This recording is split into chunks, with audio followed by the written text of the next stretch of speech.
Hello and welcome to this video on the verbs ser and estar. And on this video we're going to be focusing on the uses of these verbs. Okay, so specifically when do we use ser or any of its forms, and when do we use estar or any of its forms.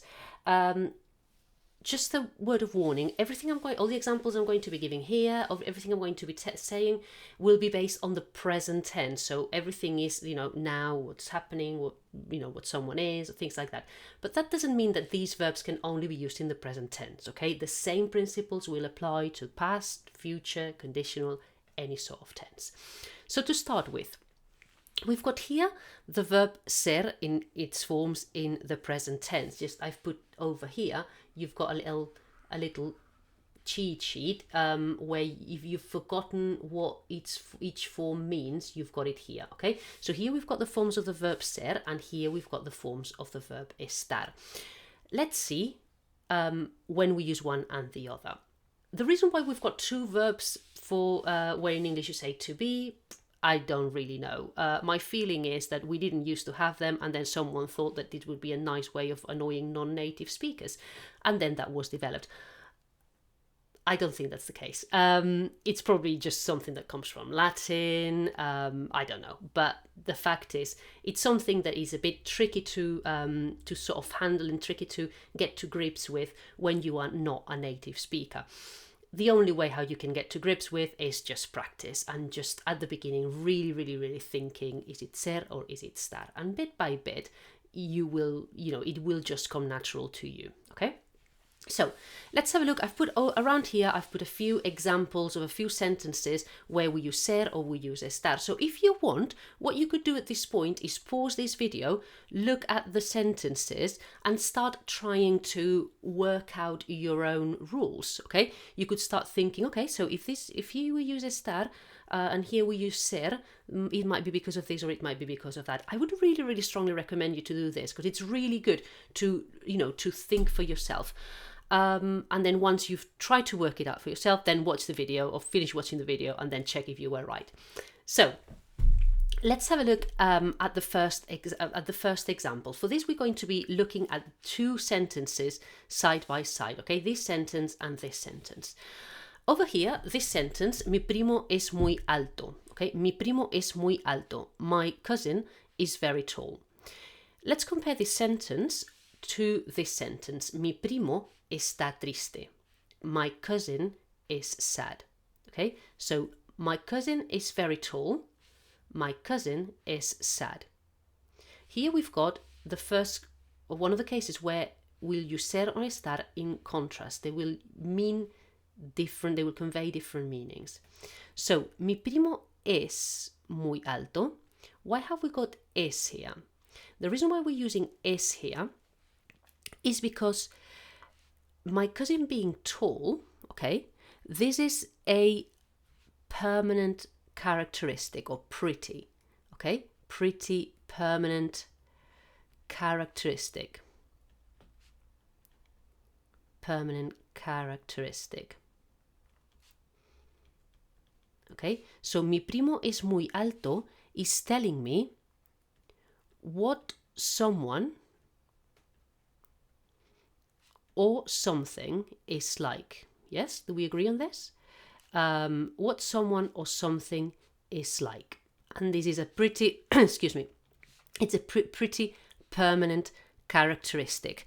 Said in other words, we could also say that it's quite an intrinsic characteristic. So it's sort of almost part of the nature of that person or of that thing. Okay, intrinsic, tricky word. Okay.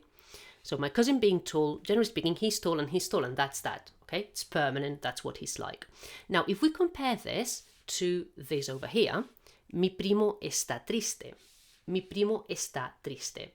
Now, we'll see that here we have used está. Okay, we've used this form here, está. He is sad. Now, this means my cousin is sad. So, is my cousin being sad a permanent characteristic? Not really. Yeah, it's a feeling, it's a mood. That's how he's feeling at the moment. So it is a temporary characteristic. temporary characteristic. Okay, and often and it's also a characteristic. It's not intrinsic. It's not it's not in his nature. He's not a sad person. He's just feeling sad. Okay, so often we can also think of it as that it's the result of something. Okay, him being sad, it's sort of the consequence of something that might have happened to him. Or okay, so estar expresses temporary ideas or things that are the result of things. A very very characteristic use of estar is to describe or to talk about someone's appearance, okay? Someone's appearance, someone's moods, like it happens here, and someone's health, okay? If you're healthy, if you're ill, often we will use estar. So, still on this, let me show you two sentences which are almost the same, but by using ser or using estar, we're changing the meaning of that sentence, okay? So, I can have the sentence, for example, Antonia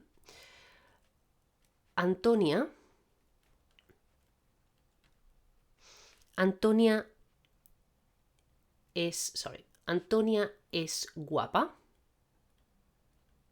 Antonia es guapa. And I can have the sentence over here. Antonia está guapa. Okay? Antonia es guapa.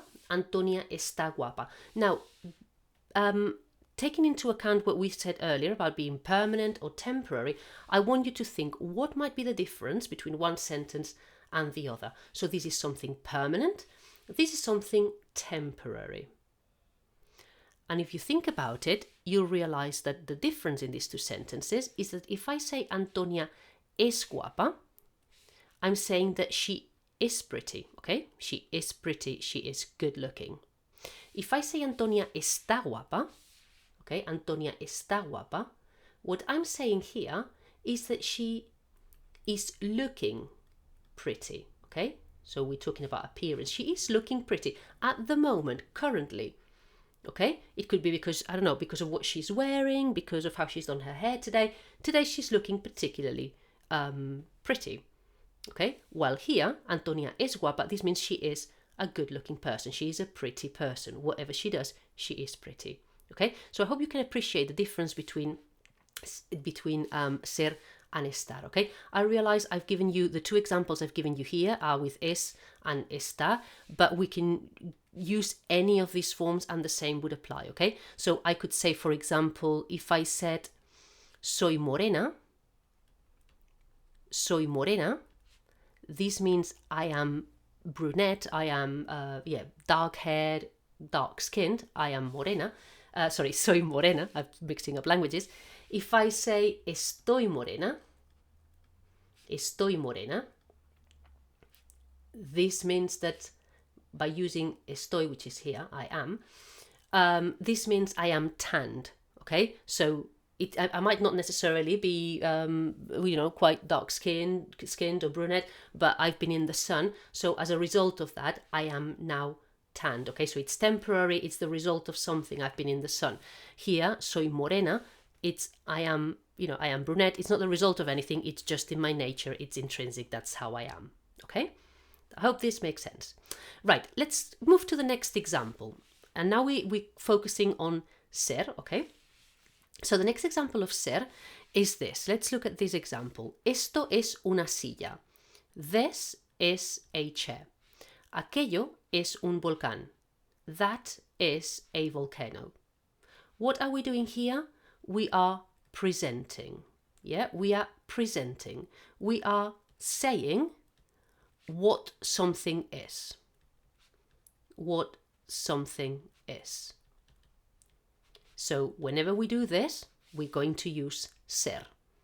Okay, if you think about it, it sort of relates to this. It's in its nature, it's intrinsic, it is what it is. It's not going to change. Something is not going to be a volcano one day and I don't know, a fish pond another. It's a volcano, so that's it. Okay, so in a way they are related. So if you're presenting something, you're saying what something is, we use is. Let's move to the next one. We've got soy inglés and Juan y Adela son de Argentina. Soy inglés, I am English. Juan and Adela are from Argentina. So what are we talking about here? We're talking about nationalities.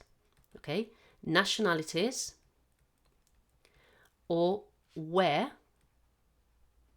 something or someone or something are from. Okay, so where something or someone is from. So in that case, when you're talking about the origin of something, we will use ser. Okay, so soy inglés, son de Argentina. Use ser. Next example, ¿qué hora es? Son las 3. What am I doing here? What time is it? It is 3 o'clock. I am talking about time. So to talk about time, generally speaking, we will use ser. Okay, to tell the time. And then let's look at the last example that I've put here. I've got somos ingenieras and sois peluqueros. We are engineers and you guys are hairdressers. What am I talking about here? I'm talking about jobs. I'm talking about professions. Okay, jobs, professions. We use ser. Some might think, well, actually, but I don't know. I might say I might be working as I might be working as a journalist at one time in my life, and then at another time I might be a politician, and at another time I might work as a hairdresser. It is true that can change. It's not it's not necessarily permanent. But when we talk about jobs, when we say what someone does for a living, we use the verb ser. Okay, so these are the main uses of ser. There are others, and this video could go on for 3 hours, and I could go through every single specificity. But these are the main uses of ser. And then if we go back to estar, we've talked about temporary characteristics, and the other very common use of estar, the most common use of estar, is in this case here. So I've given you 3 examples. ¿Dónde están las llaves? Where are the keys? Estoy en Londres. I am in London. Mi casa está en el campo. My house is in the countryside. What's common to these 3 sentences? What's common to them is that it's talking, or it's referring to location. Okay, where something or someone is. So whenever we talk about location, where things, where people are, we're also going to use estar. Now, if you compare it to what we said about temporary characteristic, the result of something, this doesn't really seem to match, especially if we look at this last sentence, mi casa está en el campo, my house is in the countryside. It's unlikely that it's going to move. No. So this case of talking about location is completely unrelated to this thing about being temporary. Okay, so just think, whenever you want to say where something is, use estar.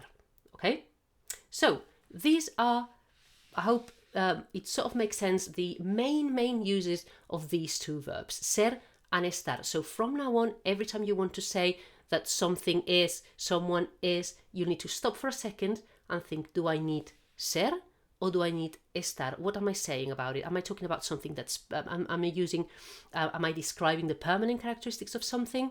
Use ser. Am I describing temporary characteristics? Use estar.